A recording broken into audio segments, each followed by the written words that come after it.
Bonjour à tous, j'espère que vous allez bien. Aujourd'hui je vous retrouve dans cette nouvelle vidéo spéciale organisation. Vous me l'avez beaucoup demandé, comment j'organise en tout cas toutes mes journées de travail à la maison.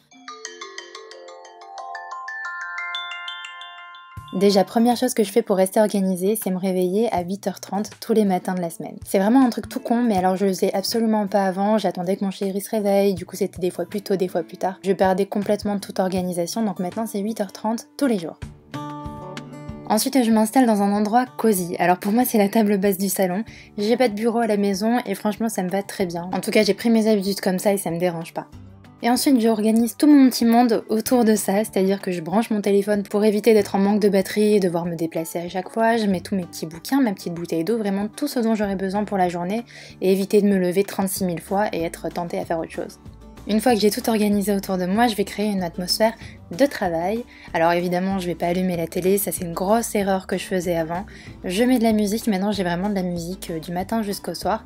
Voilà à peu près le style de musique que j'écoute dans la journée, c'est des trucs assez doux, etc. J'adore vraiment. La nuit, voilà mes petites playlists, j'aime beaucoup aussi écouter de la musique pour m'endormir. Et donc en fonction des choses que je vais faire dans la journée, je vais avoir des trucs plus ou moins rythmés. Mais en général pour le travail, j'utilise cette petite option, l'option chill, avec des musiques assez calmes, qui sont pas trop entraînantes, enfin je veux dire, je m'arrête pas forcément de travailler pour danser dessus quoi, c'est des trucs assez calmes, et d'ailleurs la playlist que je préfère c'est celle-ci, au calme.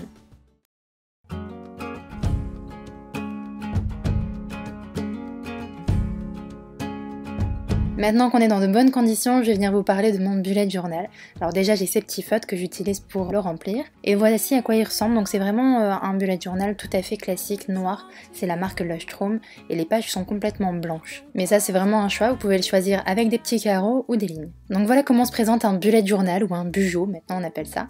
Donc vous le remplissez vraiment de la façon que vous le souhaitez. Donc au début j'ai fait ça assez appliqué avec des jolies couleurs. Donc j'ai commencé par faire un calendrier annuel. J'ai également fait des trackers pour mes réseaux sociaux, savoir un petit peu comment j'évoluais, etc. Mais je vous avoue que j'ai assez vite abandonné tout ça. Je trouvais ça vraiment joli, mais je suis absolument pas régulière, mais bon, c'est vrai que c'est assez intéressant. Donc vous allez voir dans mon bullet journal que tout a énormément évolué, c'est-à-dire qu'au début je me suis cherchée, je faisais des trackers mensuels pour savoir exactement voilà, si je faisais bien les choses, je les ai fait de façon différente parce que voilà, j'évoluais, je trouvais que j'arrivais pas à m'y tenir. Après c'est devenu aussi un petit brouillon où j'écrivais mes vidéos et puis petit à petit j'ai fini par trouver mon rythme et voilà à quoi ça ressemble. Alors déjà vous pouvez le voir, j'ai pas la fibre hyper artistique pour mon bullet journal, j'ai essayé de faire des petites choses un peu mignonnes juste pour éviter que je le prenne vraiment trop pour un brouillon. Mais voilà, au fil du temps je me suis rendu compte que le mieux était vraiment de simplifier les choses, donc voici mon petit calendrier mensuel avec en vert mes déplacements. Et comme vous pouvez le voir, sur le calendrier mensuel j'ai complètement abandonné tous les trackers. Et donc on va voir comment j'organise un petit peu mes semaines. Alors je vous rassure, hein, j'écris pas droit de façon naturelle, j'ai cette petite feuille que je place derrière pour pouvoir avoir quelque chose d'assez propre. Et donc pour mes semaines, voilà comment ça se présente, une page pour une semaine. Chaque case détermine une journée dans laquelle du coup je remplis tout ce que j'ai à faire pour la journée.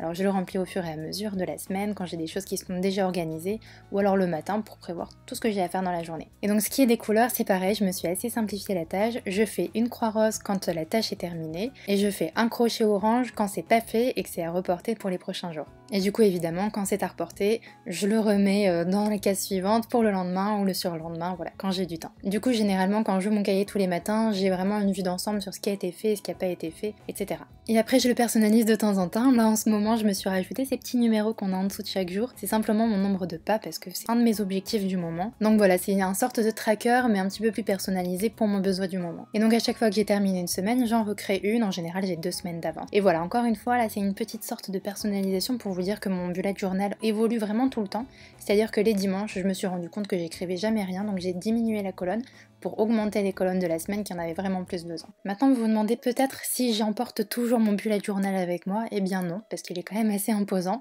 Donc en général quand je suis en déplacement j'utilise cette petite application, c'est Rappel de l'iPhone, normalement tout le monde l'a sur son téléphone. Et donc en fait j'écris voilà les petites tâches que j'ai à faire quand je suis en déplacement. C'est vraiment hyper pratique, dès que la tâche est faite j'ai juste à la cocher. Et ensuite vous avez voilà, la liste de toutes les choses que vous avez déjà faites, je trouve que c'est vraiment hyper pratique.